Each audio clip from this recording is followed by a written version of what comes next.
challenge of teaching global citizenship is to make complex issues and stories from faraway countries feel relevant to students in the UK.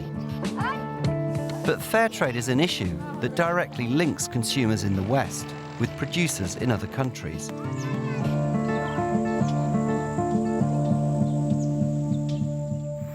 For hundreds of villagers outside Sialkot, stitching footballs is the main family income.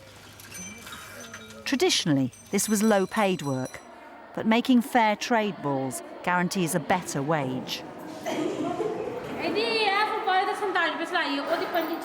We get 40p for a fair trade ball, 20p for non-fair trade.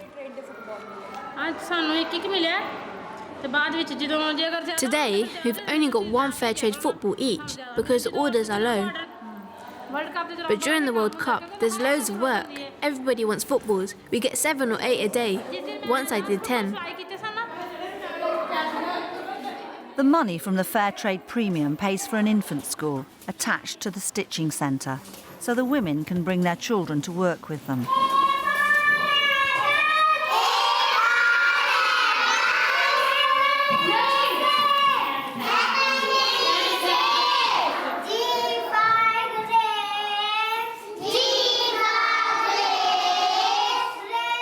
It's free, so children who might not otherwise go to school can get a basic education.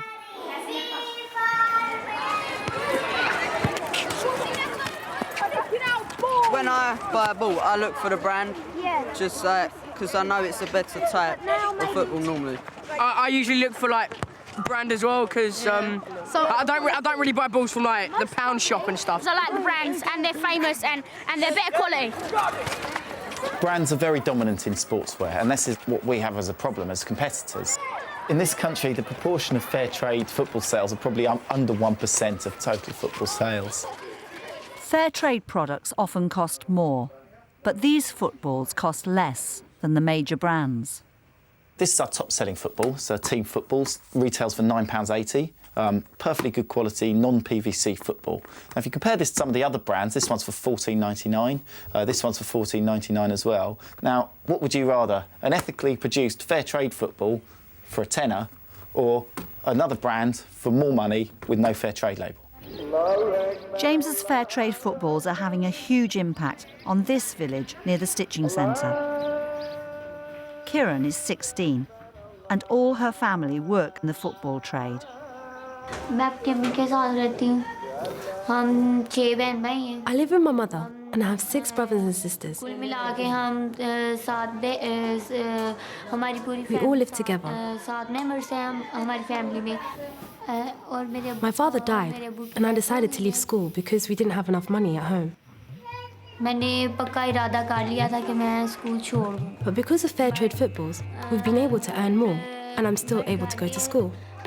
उसके बाद जी है आपके पास log 2/5 ठीक है जैसा कि मैं school जाती हूँ I really love school. हालात पूरी तरह से कवर नहीं I want to carry on with my education and sometimes my mother still struggles financially. पारिक टाइम मिले तो मैं So if I have any spare time, I help her stitch footballs.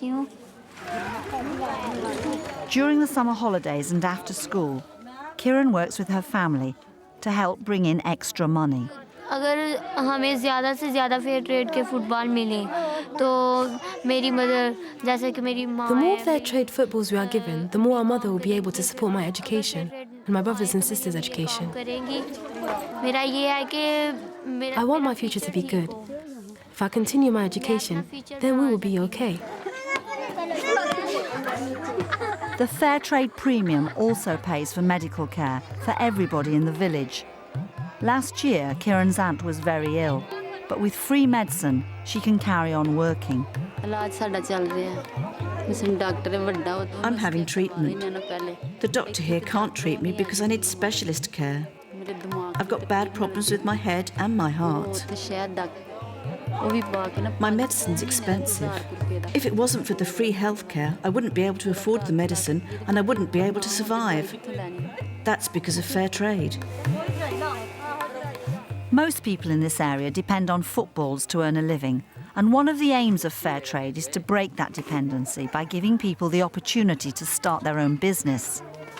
Stitchers and their families can borrow money through a scheme called microcredit to invest in new projects, such as buying cattle or opening a shop. Almost 300 different businesses have been funded this way. Kieran's cousin Shazad borrowed money to open a snooker hall. It's packed every evening, and Shazad doubles his income by cutting hair between games.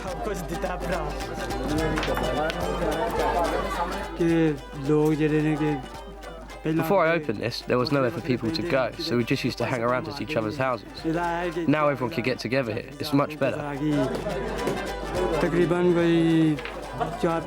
can make about £4 to £5 a day doing this, much more than I could make stitching footballs. If I hadn't been able to borrow that money, I would probably be unemployed, roaming the streets just hanging around. And next door to the snooker hall, another young entrepreneurs borrowed money to set up the first video shop in the village. I started off with 200 films and gradually built things up. Now I've got over 1,000. Plus I bought a TV and a DVD player. My business started to make money, and that's where I am today. I think microcredit is the cream on the cake of our fair trade scheme. It effectively enables people to get out of the export economy, stitching footballs, to engaging in a business that's local to their local community and culture. I'd like to see a lot more fair trade criteria being applied to products like T-shirts, like footwear, like football kits, which we have the potential to produce. My real hope is for footwear in the future, proper trainers that will appeal to younger people in this country.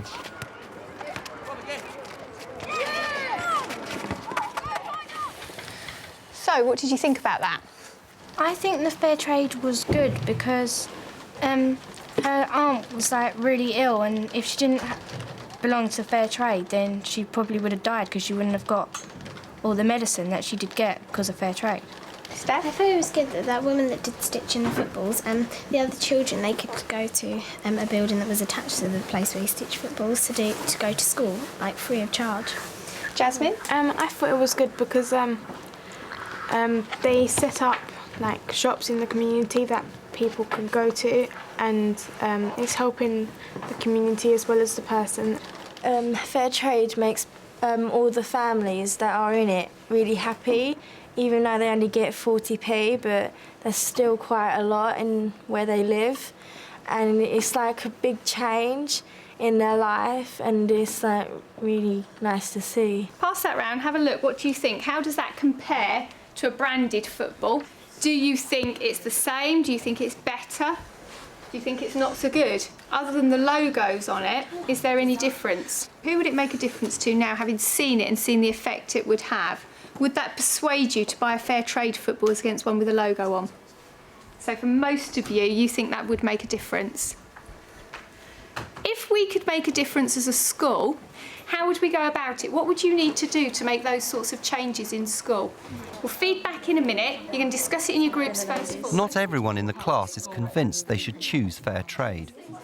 So if they made this in shiny blue and you had the choice between that and a Nike ball in shiny blue, which one would you buy? I'm not sure. You're not sure? You're still tempted to go for the brand? Yeah, probably. Even knowing that that could improve somebody's quality of life? Yeah. Well, it's not really that fair, is it? Because here they sell it for $9.99 and they only give them 40p, so they're getting a big deal out of it anyway. Oh, but Nike might be selling their ball for £15 and they only get 20p. So how's that fairer? But it's just like a better ball, really, though. So. Is it? They're made in the same place. Yeah, but A fair trade logo. I think they should make a brand, and then that'll be more popular. But to create a brand, you've got to have advertising. How could we get these balls more visible, maybe through school, so that people can see them, and next time when they see them in a shop, they actually know what they're all about? A good way to get fair trade footballs would be to talk to head of PE or head teacher about it. I think a good way to persuade them is to show different videos about it and to explain about it. I asked all the teachers to sign a petition or something. Do the PE department because it's PE kit. Talk straight to Mr. Zimmerman because he's head of the department. And head of PE is Mr. Zimmerman, so you can talk to him about getting the footballs and everything. Even the boys who love their brands are coming round to the idea of fair trade and are thinking about how to make more people want to buy them. Big brand balls, like people want those because they look good because they spend money on designing them and finding what the fashions are. So if they found a good fashion for that ball, like did it up again, like made it look good, people would want to buy it because it looks good. What sorts of ideas have you got to try and introduce them into school? How could we go about it? The school could buy some and then we could use them, like when we're practising. We could do like a football match where you play like the teachers against the teachers and have like a football match. So we could have a charity football match to raise money to then buy the footballs? Yeah. So we want to get fair trade into school. Who's the most important person to get to be on our side? Mr. Zimmerman. Right, so we need to talk to Mr. Zimmerman. How are we going to do that? Maybe take him a copy of the film and show him and talk to him about it. What are the most important points to get across to him? How life-changing it is. Do you think he's likely to have ever seen a fair trade football before? No. I had. Maybe. If he hasn't, what are you going to do? Show him it. Right, show him the football, stick to basics. Are we actually going to do this? Are you actually going to do this? Why not? Why can't we actually do it? So we are going to do it then, that'd be good. We can do that, yes, we can do that now. Yeah, we can do that. All right, so who would like to do that? A group from the class goes to find the head of PE, Mr. Zimmerman, to tell him why they think the school should start buying fair trade footballs. Can we talk to you about something, please? Yes, you may. In Pakistan, which is mainly the main football place, they make footballs. People are paid 20p to make a football, like a brand football, and which is not very much money. But they're paid double, which is 40p, which is actually a bit more. It's not much over here, but in there it's quite a lot. I know you can fair trade when you buy your vegetables and everything. Is it very much similar that that money is basically going for development wherever they... All the people need it. And if you've got a spare moment, can we show you this DVD, please? Quick yes, you DVD. may. Thank you.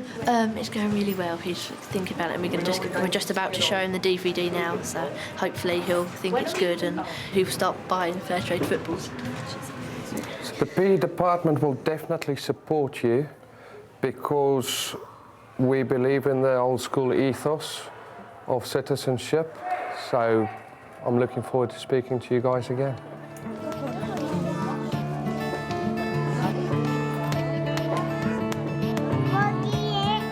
Through understanding how their choices as consumers affect people on the other side of the world, the students feel that they can really begin to change things.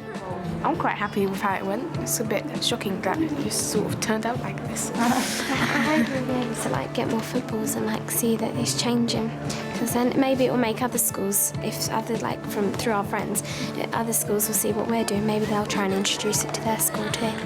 Hey.